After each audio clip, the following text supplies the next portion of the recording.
Ze'ev Orenstein is with us from the City of David Foundation. He's the Director of International Affairs. And we're going to talk a little bit about the archaeology of what's going on in the City of David. How are you? Great to be with you. Yeah, good to be here. Good to have you here. So how far out of the city wall is the City of David from? Most people they've never been there. They don't realize how small all of Israel is, let alone Jerusalem. So can you give us some scale first of what we're talking about? So Israel itself is about the size of the OK state of New Jersey. It's we have about 10 million people living in Israel. Mm-hmm. Jerusalem is the largest city. Probably about 1 million people living in Jerusalem. Mm-hmm. So Jerusalem, by U.S. standards, is probably not the biggest city, no. And yet for billions of people, not millions, when they wake up in the morning, they look to Jerusalem as a source of meaning, faith, hope, identity, inspiration.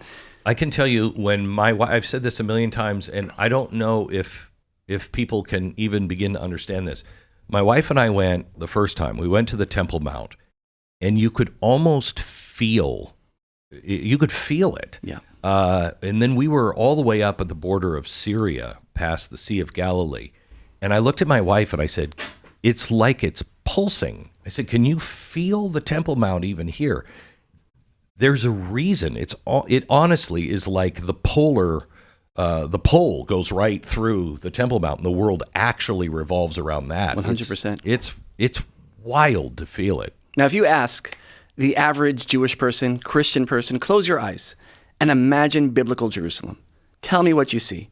And you'll get answers like, I see the Western Wall. Mm-hmm. I see maybe the Stations of the Cross, maybe the Church of Holy Sepulchre, the Garden Tomb.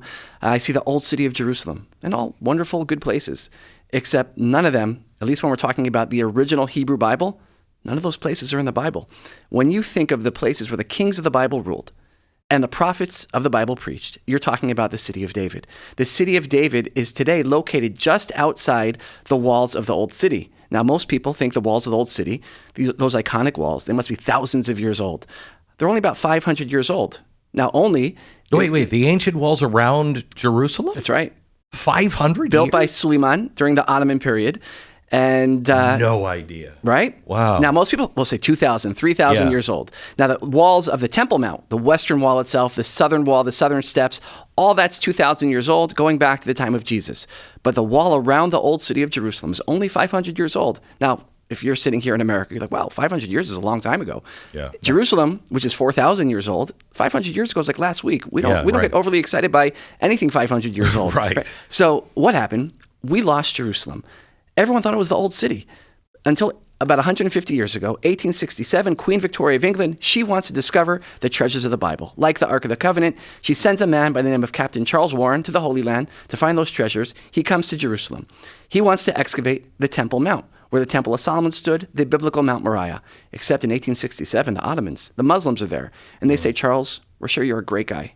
No. But you're not digging up the Temple Mount. To this day, due to religious sensitivities, political sensitivities, the Temple Mount has had almost no archaeological activity. So now... Wait. Let me clarify this.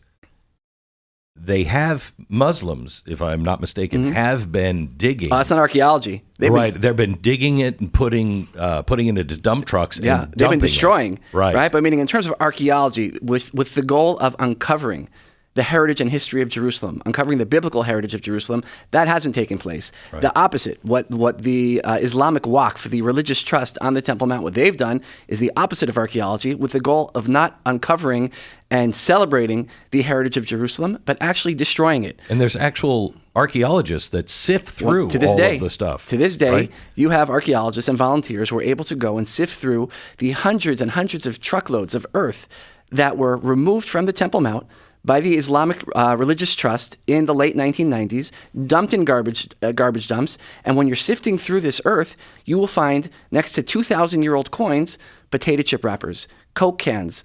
Why? Oh my God. Because it's all jumbled together now. They have no...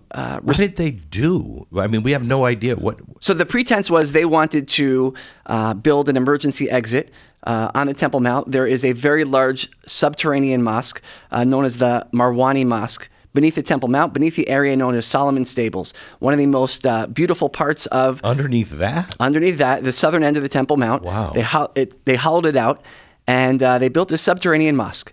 And then they said, well, now we have this mosque there. We need to build an emergency exit. And they used the legitimacy of building an emergency exit to bring in bulldozers and dump trucks and massive machinery. One of the most famous Israeli archaeologists, he said, if you use a toothbrush on the Temple Mount, that's probably heavy machinery. They used bulldozers and dump trucks, and they took tons and tons and tons of earth and just threw it in the garbage dump. And they say, why? And the answer is very simple. What they are trying to hide is that the Jewish people, and by extension Christians, have been in Jerusalem for thousands of years. Right. And so if they can destroy that history, destroy that heritage, well, then they could go along with their claims that Israel's an occupying, colonizing power that has no history and no heritage in the land of Israel or in Jerusalem. They are seeking to rewrite history, to erase the Judeo-Christian heritage from Jerusalem. In fact, the United Nations passed a resolution a couple of years ago saying that the Temple Mount and Western Wall are exclusively Islamic holy places. what? And they go on to say and condemn all the archaeological excavations in Jerusalem. Now you might say, how on earth could anyone say such a thing, that Jews and Christians have no heritage in Jerusalem, condemn the archaeology? Why would they say that? But the answer is very simple. If the story that you want to tell about Jerusalem is an exclusively Islamic story, then you will hate a place like the City of David, one of the most archaeologically excavated sites in the world, because every single day we're unearthing antiquities, fancy word for old stuff, that show, not simply as a matter of faith, but as a matter of fact, that Jerusalem's biblical heritage is true, that the connection that Jews and Christians have with Jerusalem, the foundations that the United States of America, that the Judeo-Christian heritage that it's built upon, comes from Jerusalem, that it's real. And that is a nightmare to them. So last time you were on, I think we talked about the Pool of Bethesda, and this is where Jesus healed the man who had been, waiting for a miracle at the pool. So, right, the Pool of Siloam at the southern end of the City of David, right, which up until 2004 was totally covered up, and then in 2004, did we even know that that's kind of where it was? We know 100% that's where it is today. No. Then, when we started the archaeological dig, we didn't know. So they say hindsight is 20/20, and obviously now everyone's like, well, of course we knew that's where it was. But back then, 2004, it's all covered up. There's a road above it. There's a sewage pipe below, and only because of a busted sewage pipe. We have a teaching in our faith that says God has many miracles. Right. The reason we found one of the most significant biblical heritage sites in all of Jerusalem, the Pool of Siloam, with deep significance to Christians and Jews alike, was because of a busted sewage pipe. And that, of course, leads then to another discovery, because the Pool of Siloam was the place where, before going up to the temple on Passover, Pentecost, Tabernacles, the pilgrimage festivals, you had to cleanse yourself. You had to wash, cleanse, bathe. In the Christian scriptures, the story of the healing of the blind man, also Pool of Siloam. And so the archaeologists said, well, if we know where the pool is at the southern end of the City of David, the place where Jerusalem began, how did the millions of pilgrims get from the pool all the way up to the temple on the Temple Mount? They widen the excavation, and they end up discovering what's known as the Pilgrimage Road, the road that our ancestors, yours and mine, Jews and Christians alike, would have walked on 2,000 years ago when they went on pilgrimage up to the temple on the Temple Mount. So that road would go right directly from that pool. That's right. Right to the temple. I call it the biblical superhighway. Anywhere you wanted to go in Jerusalem 2,000 years ago, that road would take you there. And I've been asked many, many times, what are the chances Jesus walked on that road? And I said, had to be 100%. Yeah, so I tell people, I say, look, conservatively speaking, you're talking about 100%. So, well, how do you know? Well, the answer is really very simple. If you believe that there was a historic Jesus 2,000 years ago in Jerusalem, well, he was Jewish. He went with all the Jews down to cleanse at the Pool of Siloam at the southern end of the City of David. He would have then walked up from the pool along the pilgrimage road, along the half-mile journey up to the temple on the Temple Mount. The Pool of Siloam that we're excavating as we speak in the City of David today is 100% the same Pool of Siloam from 2,000 years ago, the time of Jesus. The pilgrimage road that archaeologists from the Israel Antiquities Authority are excavating as we speak today, 100% the same pilgrimage road, same Temple Mount, same City of David, not simply a matter of faith, but a matter of fact. It's real. You could see it. You could touch it. You could walk on it.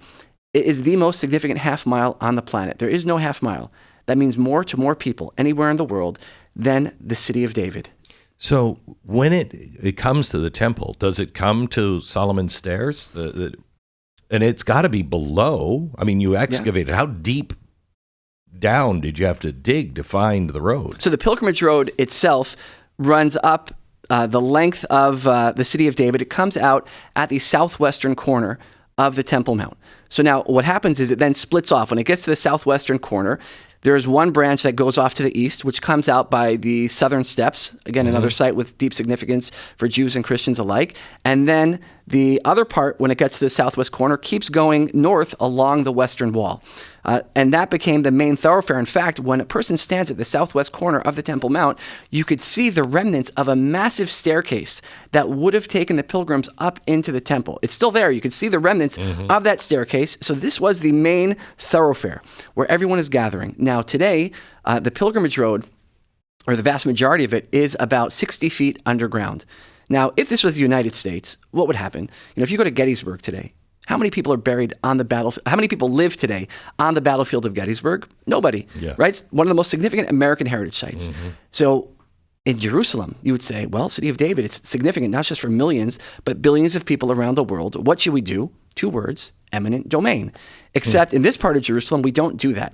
And so the challenge is, how do you, on the one hand, respect the modern day City of David and the people who live there today, and at the same time uncover all the heritage with significance to billions of people around the world and give access to all those who want to see it themselves?